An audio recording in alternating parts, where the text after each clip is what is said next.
It's the radio guy, Mike Prince. Welcome back to the Brazos Valley Schools Credit Union Hotline. We have on the line with us head football coach Gene Johnson of the Waller Bulldogs as we break down week number 2 of high school 5A and 6A playoffs. Coach, how you doing this morning, sir?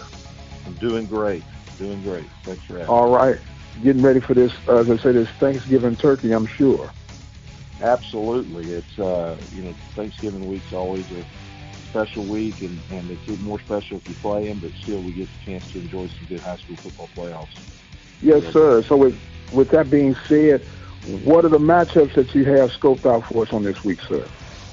Well, I think looking at the brackets a little bit the last couple of days, I think I don't know that it's an interesting matchup. The College Station, boy, did they get after Frisco Lone Star, who was supposed to be one of the better schools coming out of the Dallas area, and actually a couple of the big dogs out of the Dallas area fell yesterday, and so Lone Star was one of those. Although I wouldn't call that a big upset.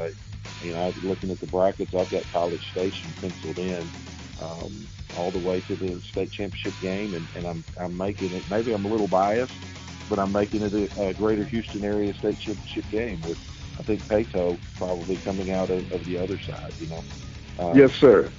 College Station this week will take on Wakeland, who was the other kind of upset of the Dallas area team. They knocked off Highland Park on a 2-point conversion there with about 30 seconds to go in the game to win by 1. So that was kind of one of the Dallas area big dogs that fell there, and sets up that third round matchup for College Station against Wakeland.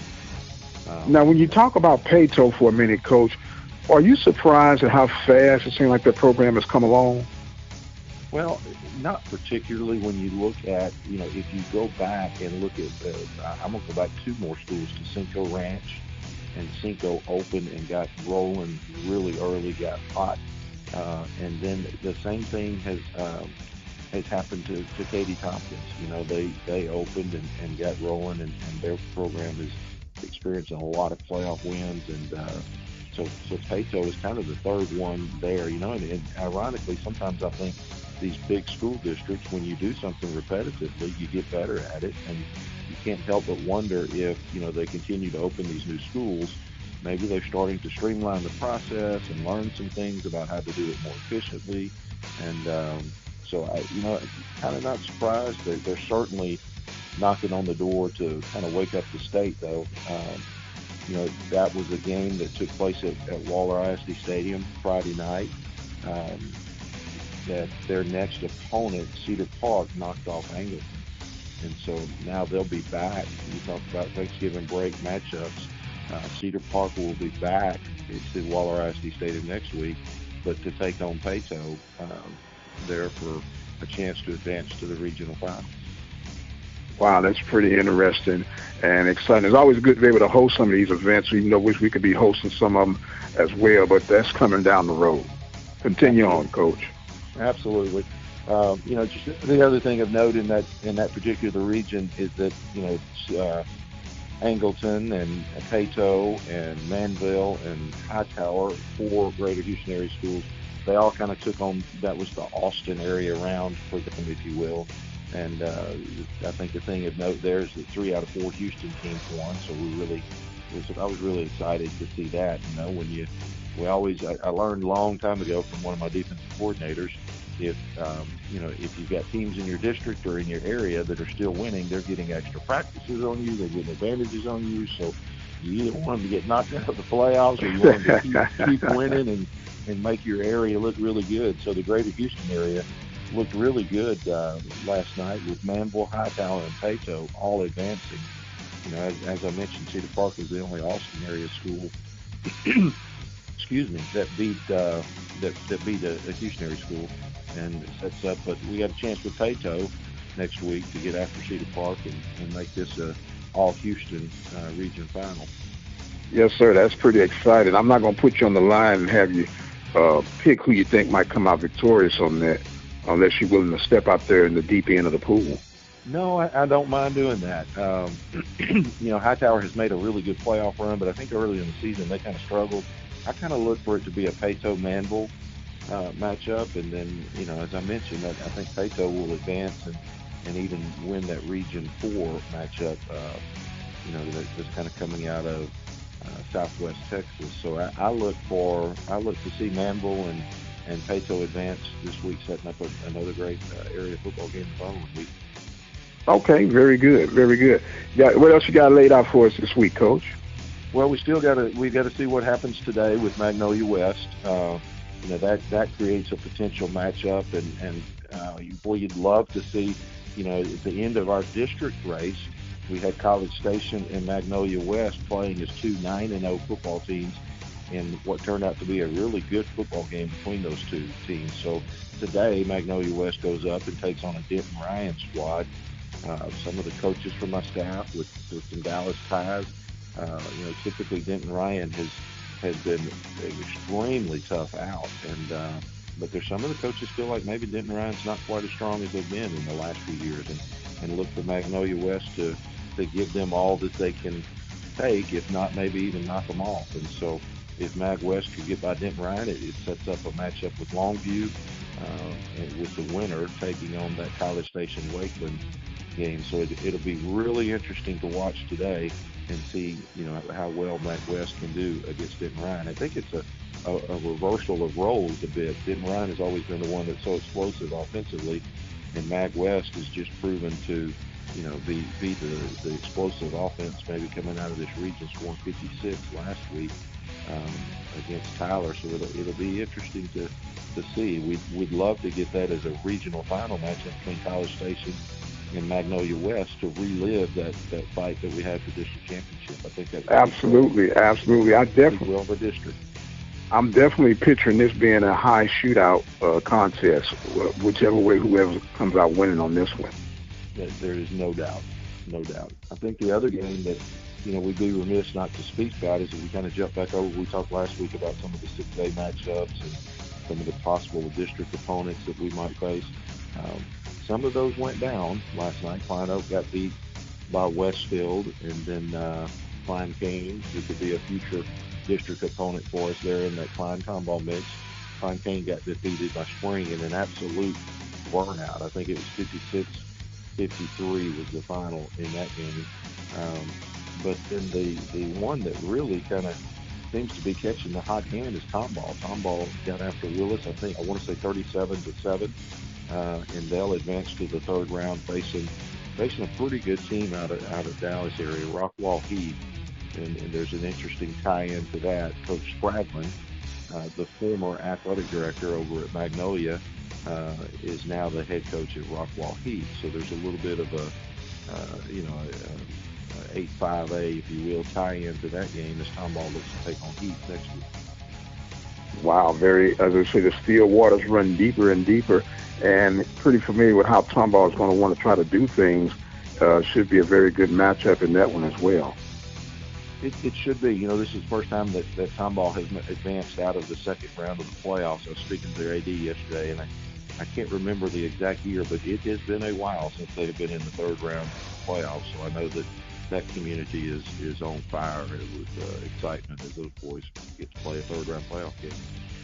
We're talking right now with Coach Gene Johnson of the Waller Bulldogs on the Brazos Valley Schools Credit Union Hotline, getting up to date and insight on the 5A, 6A area playoffs in high school rankings. Now, Coach, as you begin, to break down these programs and you see where you want to go with your program, at any point do you begin to possibly tinker or alter with your offensive defensive scheme compared to the talent that you have available? Oh, I think there is no doubt.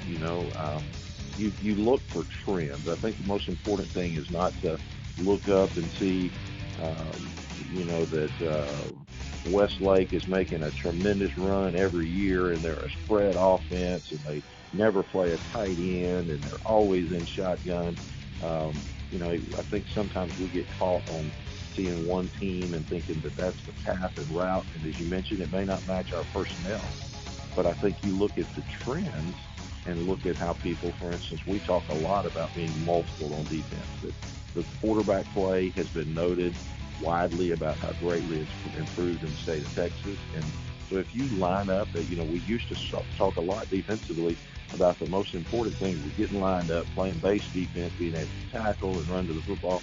You've got to up your game a little bit more defensively now, and you've got to be multiple and show these quarterbacks different looks, or they're absolutely going to pick you apart. I slipped down and watched the Barbers Hill A&M Consolidated game last night through the first half. And I'm one of my old mentors, Ray Zapata, the athletic director there at South Air, and I sent him a text, and I said, you cannot win playoff games without effective quarterback play. So I think probably more than anything else is just seeing the recurring thing in the playoff games of multiple defenses that can maybe slow down and confuse these quarterbacks a little bit.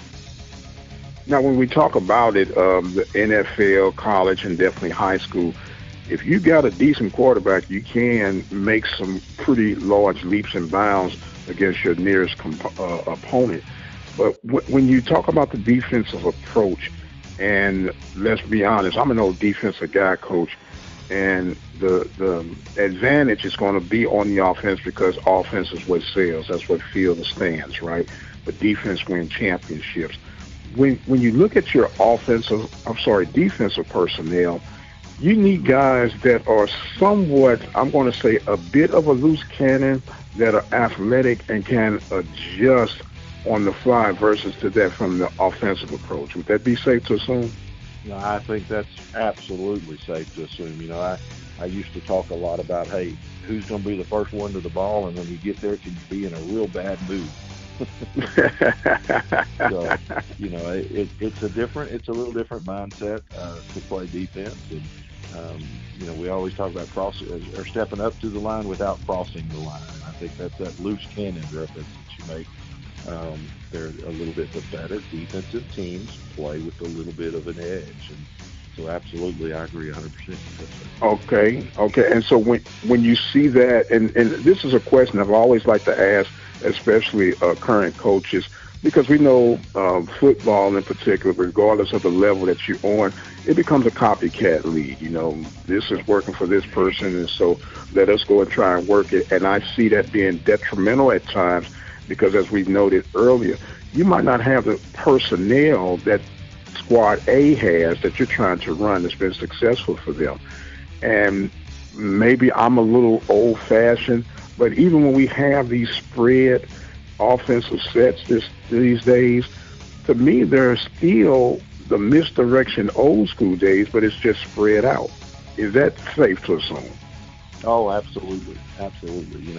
And there's a ton of variations of the spread. But, some of the things, the style of play that you mentioned, I think the further you get away from the style of play that you mentioned, which is kind of falling back on some of the option-based rules, some of the misdirection that existed in the wing tee and the slot tee, and it's not a new offense; it's just a different front door to that offense, if you will.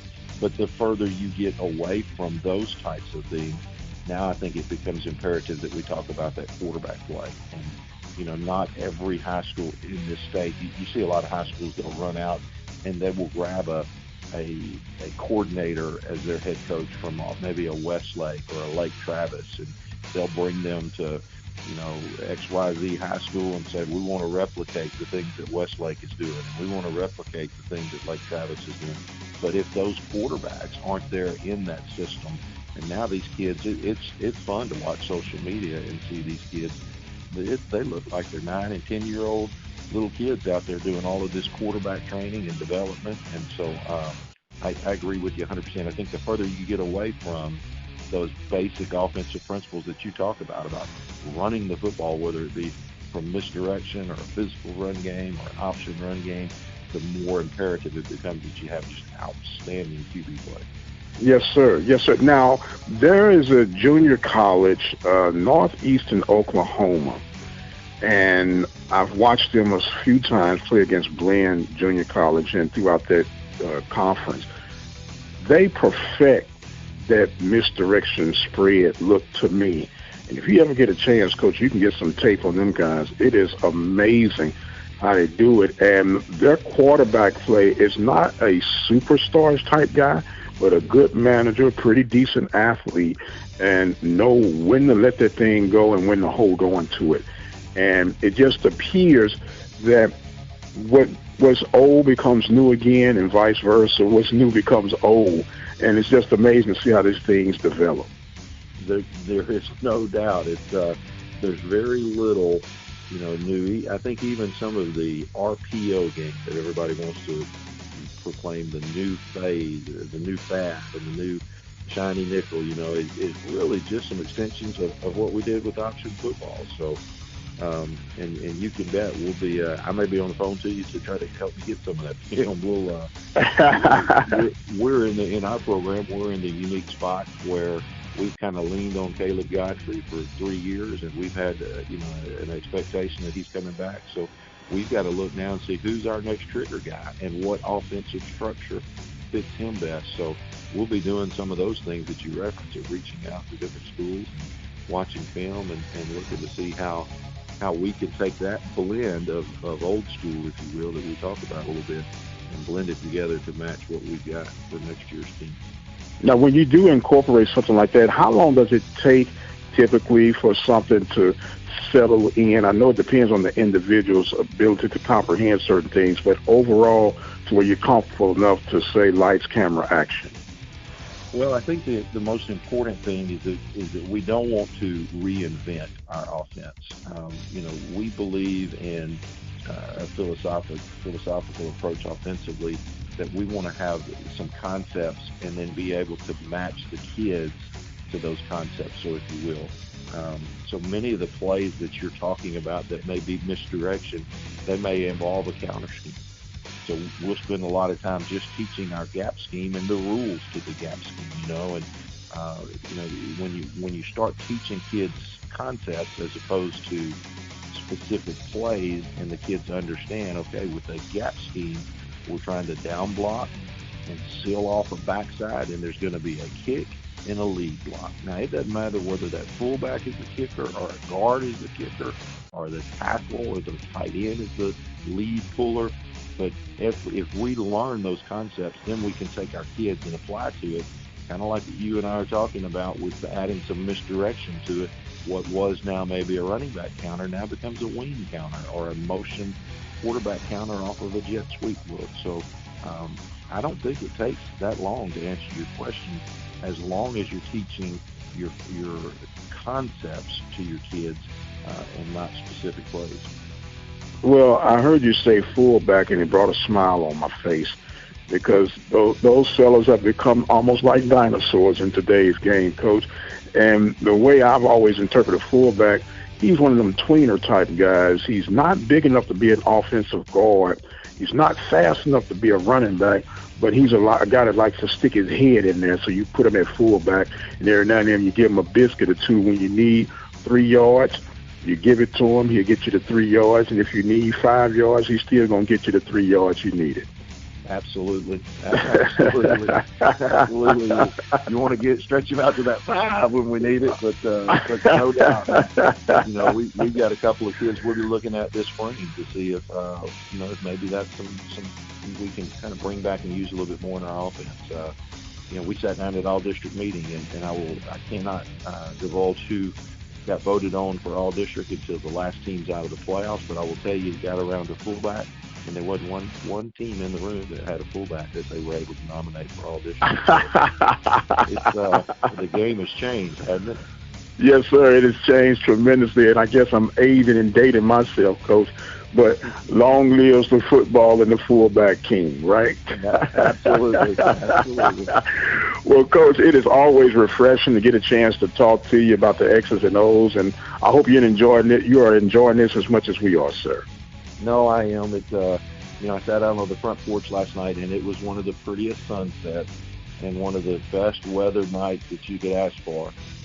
But I sure would have rather been on the field Friday night. So this gives me a chance to kind of relive, I guess, some of the playoff action and enjoy it alongside of those kids and coaches that are fortunate enough to be playing right now. Well, sir, we enjoyed the walk down memory lane with you, and we will get ready to set it down for this week's summit. But I won't be able to talk to you until after Thanksgiving, so let me say happy Thanksgiving to you and your family, sir, and stay safe and get all the turkey you can get in your system. Well, thank you, and happy Thanksgiving to you and yours as well. All right. Coach Gene Johnson with the Waller Bulldogs breaking down the playoffs in the Houston-Dallas area in 5A, 6A as we get ready to move toward deeper rounds.